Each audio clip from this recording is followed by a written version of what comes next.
ইফতেখারুজ্জামান পশ্চিমের টাকা এনজিও কইরা ইন্ডিয়ার হাসিনারে সার্ভিস দাও, ভাত খাও ভাতারের আর পীড়িত করো ভাসুরের লগে। তো যা দিলাম আজকে না, এরপরে হাসিনাই তোমার ডাইকা বলবে পায়ে পুরি আর সার্ভিস দিস না, তোরা এটা করে সার্ভিস দিবে আর পিনাকে আমার জয় বাংলা করে দিবে। এইটা আমি কেমনে সামলাই? দাঁড়া ইফতেখারুজ্জামান, শেষ হয় নাই, আর একটু চুলি তোমারে। হ্যাঁ, আজকের মতো এটাই শেষ চলা, আর চুলিব না। এই যে গাছ দেখো, তুমি যে গিয়া বাক্য দিলা আমাদের প্রজন্ম তরুণ বয়সে মুক্তিযুদ্ধ করছে, তোমাদের প্রজন্ম তরুণ বয়সে দুর্নীতির বিরুদ্ধে যুদ্ধ করবে। ইফতেখারুজ্জামান, তুমি কইছিলা 71-এ, 68 সালে এইচএসসি পাস করছো, 71-এ তো দামড়া। স্যার জাফর ইকবাল তো গর্ত করছিল, তাও একটা কন্ট্রিবিউশন আছে ওনার। শাহরিয়ার কবি ক্যান্টনমেন্টে মুরগি টুরগি সাপ্লাই দিছিল, এটাও একটা কন্ট্রিবিউশন। কিন্তু তুমি কি করছিলা? ফার্মের মুরগি মায়ের আসলের তলায় ছিলা। তোমার লজ্জা লাগে না পোলাপাইনের সামনে মুক্তিযুদ্ধের রেফারেন্সে কথা বলতে? নিজে তো ছিল এক ভালসুন, পোলাপানগুলোরও ভালসুন বানাবা। 71-এ কাপুরুষের মতো লুকাইছিল মায়ের আসলের তলে। 90-এ গণ অভ্যুত্থানে ক্যারিয়ার করছো, আর আজকে বুড়াকালে 2023 সালে এসে ফ্যাসিবাদের দালালি করতেছো। তোমার জীবনে অ্যাচিভমেন্ট কি? তুমি আজকে আইসা বলো তত্ত্বাবধায়ক সরকারের প্রয়োজন নাই। দেখেন দেখেন কি কইছে দেখেন।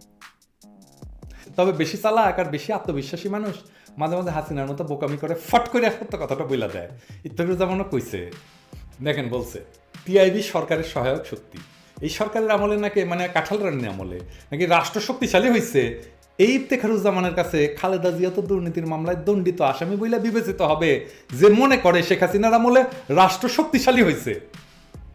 বিএনপিরে বলতেছি, এই ইফতেখারুজ্জামানের সাথে ঢলাঢলি যেন করতে না দেখি, এমনকি আপনারা ক্ষমতা আসলেও না। সিলেটকাল তো মোহাম্মদী বেগদের পিঠ পাইতা দিচ্ছেন, তাই ছুরি চালাইছে পিঠ পাইতা দেওয়ার পরে। সাবধান কইরা দিলাম, কারণ আপনাদের আমি বন্ধু আর সহযোদ্ধা বলে মনে করি। ইফতেখারুজ্জামান, আপনার দুঃসাহস দেখে আমি নিজেই টাসকি খেয়ে গেছি। ইফতেখারুজ্জামানের মতো নিকৃষ্ট মানের ইন্ডিয়ান দালালগুলোর কপাল ভালো যে বিএনপি একটা আওয়ামী লীগের মতো গুন্ডাদের দল না। বিএনপি যদি আওয়ামী লীগের মতো হইতো, তাইলে এই কথা বলার পরে ইফতেখারুজ্জামানের কি হইতো সেটা বলে দিই। টিআইবির অফিসে হামলা করতো ছাত্রলীগ, ইফতেখারুজ্জামানের কলার ধরে হিড় করে রাস্তায় টাইনে নামাইয়া চর তাপ্পর দিয়া জামা কাপড় খুইলা নিয়ে ছাইড়া দিত। ইফতেখারুজ্জামানের 14 গোষ্ঠীর ভাগ্য ভালো যে বিএনপি এরকম দল না। এই আনন্দে যা খুশি তারা কইয়া যায় বিএনপি আর খালেদা জিয়া তারেক রহমানকে নিয়ে। এখন ইফতেখারুজ্জামান কইতে পারে খালেদা জিয়া তারেক রহমান কি আদালতে দণ্ডিত হয় নাই? জি, কথা সত্য। কিন্তু শেখ মুজিবও তো আদালতে দণ্ডিত ছিল। ইফতেখারুজ্জামান, শেখ মুজিবের নামে দুর্নীতির মামলা হয়েছিল, অর্থ আত্মসাতের। এই অভিযোগে দুর্নীতি দমন আইনে 1947 বিধির 5-2 ধারায় তার শাস্তি হয়েছিল, 2 বছরের সাজা হয়েছিল। কি করছিল জানেন?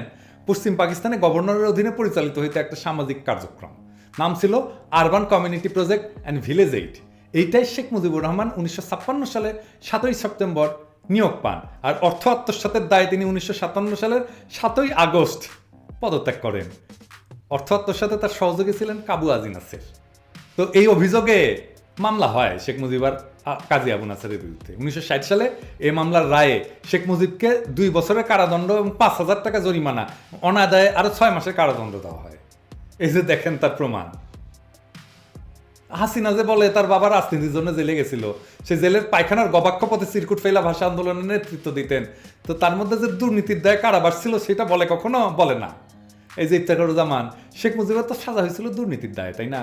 সেই সাজা কি উনার স্বাধীনতার নেতা হইতে বাধা দিছে? দেয় নাই। আচ্ছা ইফতেখারুজ্জামান, আপনি কি জানেন যে খালেদা জিয়ার বিরুদ্ধে কোন মামলায় আপনার হাসিনার আদালত সাজা দিছে? জানেন? আমি শিওর আপনি জানেন না। এটা কোনো দুর্নীতির মামলা না, এটা ব্রিচ অফ কন্ট্রাক্টের মামলা বা চুক্তিভঙ্গের মামলা। কিন্তু মুজিবের নামে মামলাটা দুর্নীতির। আপনি যে বাক্য জানেন দুর্নীতির বিরুদ্ধে বঙ্গবন্ধু ছিল দৃঢ় অবস্থান, এই যে এইটা যাই না ঝাড়েন নাকি না যাই না ঝাড়েন। আরো শুনবেন? শোনেন ইফতেখার বাবু, আপনারা বাবুই বলি, ইন্ডিয়ার দালালদেরকে বাবু বলাই ভালো। ধুতি পড়তে না পারলে আমার কাছে এসেন, ধুতি পড়া শিখাই দেবনি। আরো অনেক কিছু বলতে পারি কিন্তু বলি না। বলি না কেন জানেন? বলি না এই জন্য যে শেখ মুজিব যত বড় স্বৈরাচারী হোক, তার প্রতি বাংলাদেশের দায় আছে। তার নাম মুখে নিয়ে তো আমাকে পূর্বপুরুষরা বাংলাদেশকে স্বাধীন করছিল, তাই তার অনেক সীমাবদ্ধতা সত্ত্বেও তার নামে গিবত গাইতে ভালো লাগে না। কিন্তু আপনারা আর তারপরে কাঁঠাল রানী হাসিনা, তার লেসপেন্সারেরা তাদের সব অপকর্মের সাফাই হিসাবে যেভাবে শেখ মুজিবকে টাইনা আনেন, তাই শেখ মুজিবের আইকনটারে আঘাত না করে থাকা যায় না। আপনারাই বাধ্য করেন এসব কাদা ঘাটতে। আপনি ইন্ডিয়ার হাসিনারে সার্ভিস দিতে গিয়া খালেদা জিয়াকে সাজাপ্রাপ্ত আসামি কইছেন, তাই আপনার করকমলে আপনার সৌজন্যে শেখ মুজিবের একটা দুর্নীতির গল্প বলি। হ্যাঁ, এটা স্বাধীনতার পরের গল্প, আগেরটা না। হ্যাঁ গই, হ্যাঁ বলবো? আচ্ছা আসেন।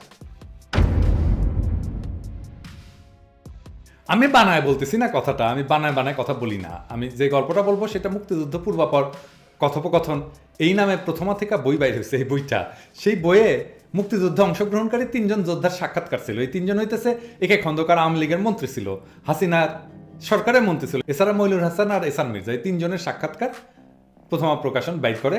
এটার পৃষ্ঠা 143, এটা পিডিএফও পাইবেন না বা কিনে নিয়ে পড়তে পারেন। বাংলাদেশ স্বাধীনতা সংগ্রামের সময় মুক্তিযুদ্ধকালে মুক্তিযুদ্ধের ব্যয় নির্বাহের জন্য মুজিবনগর সরকার সংগ্রহ করছিল 75 কোটি টাকা। হ্যাঁ, এর একটা বড় টাকা আসছিল কিন্তু ব্যাংক লুট কইরা। হ্যাঁ, এই লুটটা মূলত হয়েছিল বগুড়ায়, পাকিস্তানের কেন্দ্রীয় ব্যাংক লুট কইরা। আসেন সেটা একটু যাই না নিয়ে, তাহলে একটু মজা লাগবে। বগুড়ার গৌরবের ইতিহাস আমরা জানবো, এক জায়গা থেকে আরেক জায়গায় যাইতেছি জন্যে মাইন্ড করে দেন না, গল্পটা সুন্দর, শুনে নেন। আর এই অংশটা আমাদের এই আলাপের অংশ, আলাপের জন্য জরুরি, একেবারে অপ্রাসঙ্গিক না।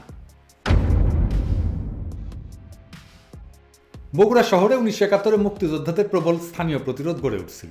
অকুতোভয় বগুড়ার 20-30 জন তরুণ যুবক পুলিশের অস্ত্র নিয়ে মুখোমুখি পাকিস্তানি বাহিনীর সাথে লড়াই করে পাকিস্তানি বাহিনীকে বিতাড়িত করছিল। পাকিস্তানি বাহিনী আসছিল রংপুর থেকে 26শে মার্চ সকালে। তো যারা প্রতিরোধ করছিল তাদের সবাইকে আমি দেখিনি, কিন্তু অনেককেই চিনতাম এবং আমি অনেকের স্নেহ প্রশ্রয়ে বড় হয়েছি, তাদের আদর ভালোবাসা পাইয়া বড় হয়েছি। তো এদের মধ্যে 3 ভাই ছিলেন যারা পরবর্তীতে বাবার সাথে নাটকের দল করতেন। আজকে আমরা বগুড়া শহরে মুক্তিযোদ্ধাদের যে শহীদদের নাম দেখি, তারা ওই 26শে মার্চের শহীদ। আওয়ামী লীগের এমপি ছিল ওই সময় হাবিবুর রহমান। হ্যাঁ, উনি প্রথম রাতে পালায় আর যথারীতি ড্যাডি অব দ্য নেশনের পদাঙ্ক অনুসরণ করে পাকিস্তানি বাহিনীর কাছে আত্মসমর্পণ করে, কইরা রাজাকার সর্দার হয়। তারপরে তারা আমাদের জলেশ্বরী তলার যে বাড়িটা ছিল সেটা দখল কইরা রাজাকারদের হেডকোয়ার্টার বানায়। যাই হোক, সে প্রতিরোধ যোদ্ধারা কে কে ছিল আসেন একটু দেখি। হ্যাঁ, এনামুল হক তপন, একরামুল হক স্বপন, এমদাদুল হক তরুণ, এই 3 ভাই কিন্তু। হ্যাঁ, এনামুল হক তপন হচ্ছে বড় ভাই, একরামুল হক স্বপন হচ্ছে মেজো ভাই, এমদাদুল হক তরুণ হচ্ছে ছোট ভাই। আগেই বলছে যে বাবার সাথে নাটকের দল করতো। তরুণ কাকা মানে যে একদম ছোট, উনি ভালো ছবি তুলতে পারতেন, ফটো তুলতে পারতেন, সংগ্রহ ছিল অনেক ক্যামেরা। তিনি আমাকে ছবি তোলা শিখাইছিলেন, যে এঁকে করে ধৈরা কিন্তু ছবি তুলতে, এরকম একটা ক্যামেরা ছিল, ওইটা দিয়া ছবি তোলার জন্য আমার ধারও দিতেন ক্যামেরা। আর এনামুল হক তপন দুর্ধর্ষ, দুর্দান্ত, সাহসী আর শক্তিমান যুবক ছিলেন। আমি ওনারে মুক্তিযুদ্ধের অ্যাকশন দেখিনি, কারণ আমি তো তখন খুব ছোট, কিন্তু মুক্তিযুদ্ধের পরে আলতাফুন্নাসা খেলার মাঠে ভলিবল খেলা নিয়ে একটা মারপিট হয়েছিল। তপন কাকা একা 20-25 জনকে যে মাইটটা দিছিল খালি হাতে, অবিশ্বাস্য। মানে তপন আসছে এটা শুনা অনেকে ভয় লাভ দিয়া পালাইছিল। তামিল সিনেমার অ্যাকশন দৃশ্যের যে মতো দেখলাম, 2 হাতে বক্সিং আর পা দিয়া লাঠি দিয়ে একজন ছিটকায় ছিটকায় পড়তেছে। যাই হোক, আসল আলাপে আসি আর কি। তো ওই 3 জনের সাথে আরো ছিল টিটু মিলনায়তন, আছে না, ওই টিটু মিলনায়তনের শহীদ হিটলু ভাইয়ের বাসা আমাদের বাসার পাশেই ছিল। ওনার বাবার ছাত্র ছিলেন, যুদ্ধে যাওয়ার আগে বাবার কাছে এসে দোয়া নিয়ে গেছিলেন। ওনার ছোট ভাই ছিলেন পপলু ভাই, খুব ভালো ক্রিকেট খেলতেন, দুর্দান্ত সুপুরুষ ছিলেন, লম্বা একহারা শরীর। আমি জানি না এখন কোথায় আছেন তিনি। খুবই স্নেহশীল ছিলেন, আমাদের খুবই আদর করতেন, স্নেহ করতেন, আমাদের ক্রিকেট খেলা শিখাইছিলেন। তারপরে ছিলেন শহীদ মুস্তাফিজ সুনু, শহীদ আজাদ, শহীদ তারেক, শহীদ খোকন পাইকার, ওনার নামে কিন্তু শহীদ খোকন পার্ক। তারপরে ছিলেন মমতাজ কাকা, উনি আওয়ামী লীগের প্রেসিডেন্ট ছিলেন, খুবই সাহসী মুক্তিযোদ্ধা ছিলেন। ওনার প্রতি আমার রেসপেক্ট সবসময় থাকবে, মারা গেছেন ভদ্রলোক। আর টিএম মুসা পেস্তা ছিলেন, উনি এখনও বেঁচে আছেন। এই সবার মধ্যে সম্ভবত উনি একমাত্র বেঁচে আছেন আওয়ামী লীগের নেতা, এখন বোধহয় ভাইস প্রেসিডেন্ট উনি এখন। তো যাই হোক, তো কালীতলা থেকে রেল লাইনের 2 নম্বর ঘুমটি এই পর্যন্ত রাস্তার 2 পাশে, দেয়ালের পাশে ছোট ছোট দলে ভাগ হইয়া এরা প্রতিরোধ করছিল। ওই রাস্তায় আমরা মুক্তিযুদ্ধের পরে প্রত্যেক ইলেকট্রিক পোলে গুলি আর গোলার চিহ্ন দেখতাম, সেই প্রতিরোধ যুদ্ধের সাক্ষ্য দিত। আমি জানি না এখনো সেই গুলিবিদ্ধ ইলেকট্রিক পোলগুলো আছে কিনা। টিটু ভাই, হিটলু ভাই বড় গোলায়, ওখানে ইউনাইটেড ব্যাংক ছিল, ওখানে এখন জনতা ব্যাংক যেটা আর কি, হ্যাঁ, ওইটার ছাদে থেকে প্রতিরোধ করছিল, কিন্তু ওইখানে শহীদ হন, সকলেই ওইখানে শহীদ হন আর কি। তপন কাকার দলটা ছিল কালীতলার মুখে প্রথম প্রতিরোধ করে ওই গ্রুপে। তো যাই হোক, 26শে মার্চ সকালে 7:30 নাগাদ পাকিস্তানি সেনারা সুবিল পার হইয়া বগুড়া শহরে ঢুকছিল আর কি। সুবিল হচ্ছে, যারা চেনেন না, করতোয়ার একটা খাল আর কি। ওইটা পার হওয়ার পরে কোনো প্রতিরোধ না পেয়ে বেশ আরামে তারা আগাইতেছিল আর কি। রাস্তা তো লোকজন নাই, জনশূন্য, কোনো বাধা নাই। হ্যাঁ, তো কালীতলা হাট পার হওয়ার পরপরই দেয়ালের আড়াল থেকে তপন কাকা প্রথম গুলি করে আর কি। হ্যাঁ, অব্যর্থ নিশানা ছিল, হাতের টিপো ছিল দারুণ, এবং সাথে সাথে জয় বাংলা হয়ে গেল আর কি একজন পাকিস্তানি সেনা। এবং তপন কাকাই ছিল বগুড়ার প্রথম মুক্তিযোদ্ধা যার অস্ত্র বগুড়ার মাটিতে পাকিস্তানি সেনার রক্ত ঝরাইছিল। যাই হোক, সেদিন তারা আর বগুড়ায় ঢুকতে পারেননি এবং শহীদ হয়েছিলেন অনেকেই, যাদের কথা বললাম বোধহয় 4-5 জন শহীদ হয়েছিলেন মুক্তিযোদ্ধা। তো এই তপন কাকার নেতৃত্বে ব্যাংক লুট হয়েছিল, সেই টাকা প্রবাসী সরকারকে তুলে দেয়, সেটা ইন্ডিয়ান ব্যাংকে জমা রাখা হয়। এই টাকার ভাগ্যে কি ঘটছিল এটা নিয়ে পরে অনেক কথাবার্তা হয়েছে, তপন কাকার নামে অনেক নানা ধরনের কথাবার্তা ছড়াইছিল। যাই হোক, ওই প্রসঙ্গে আর না যাই। উনি মারা গেছেন, কিন্তু উনি এখন বাইচা 3 ভাই সম্ভবত মারা গেছেন এখন। তো আসেন, এই টাকার ভাগ্যে কি ঘটছিল। স্বাধীনতার পর ঢাকায় আসছিলেন ইন্দিরা গান্ধীর প্রিন্সিপাল সেক্রেটারি PN হাকসার। হাকসার কিন্তু মুক্তিযুদ্ধের সময় এই পুরো জিনিসটা দেখছেন আর কি, অপারেশনটা।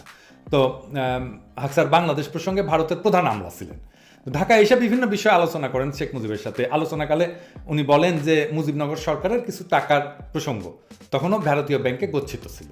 তো PN হাকসার শেখ মুজিবকে বলেন যে ভারত সরকারের টাকাটা ফেরত দিতে চায়, কিন্তু কিভাবে টাকাটা ফেরত পাঠাবো, ব্যাংক ড্রাফট করে পাঠাইতে পারি নাকি তোমরা জিনিসপত্র কিনবা, জিনিসপত্র কিনলে তার বিপরীতে আমরা ব্লক হিসেবে সেই টাকাটা দেবো আর কি। তবে আমরা যাই হোক, আমরা কিন্তু বিদেশি মুদ্রায় দিতে পারবো না, ইন্ডিয়ান মুদ্রায় দেবো। কারণ শেখ মুজিব কি বলছিলেন জানেন? আমার কথা না, ওই বইয়ের কথা, এখানেই লেখা আছে। বলছেন টাকাগুলো ট্রাকে করে পাঠায় দেয়। তো PN হাকসার বলছে যে ট্রাকে করে কিভাবে দেবো, আমাদের তো সরকারি হিসাব পদ্ধতি আছে, ব্যাংকিং সিস্টেম আছে, তাই না? ট্রাকে করে তো দিতে পারবো না টাকা। শেখ মুজিব কি বলছিলেন জানেন? সামনে আমার নির্বাচন, ওই টাকা আমার দরকার লাগবে, নির্বাচনের কাজে লাগাবো। ট্রাকে করে টাকা পাঠাবে ইন্দিরা গান্ধী, যেটা শেখ মুজিব ইলেকশনে ব্যবহার করবে। বানায় বলিনি ভাই, বানায় বলিনি, সাক্ষ্য আছে বইয়ে, বাংলাদেশেই পাবেন বইটা। এই যে এই বইয়ের 143 পৃষ্ঠা পাবেন এই গল্পটা। জান মতি ভাই, মেলা তো গালিগালাজ করি হ্যাঁ আপনারে, আর প্রথম আলোলে আজকে শোধ দিলাম, কিছু বইয়ের বিক্রি বাড়াই দিলাম কিন্তু। হ্যাঁ, আর ইফতেখারুজ্জামান, বেশি বাড়বা না, আজকে যা দিলাম একটু সম্মান রেখেই দিলাম, কিন্তু এরপরে ছোলা শুরু করলে না, তোমার একেবারে ছুইলা কিন্তু শেষ করে দেবো। খুব সাবধান, খুব খেয়াল, একটা ভাল শুন, ইন্ডিয়ার দালাল, হাসিনার দালাল।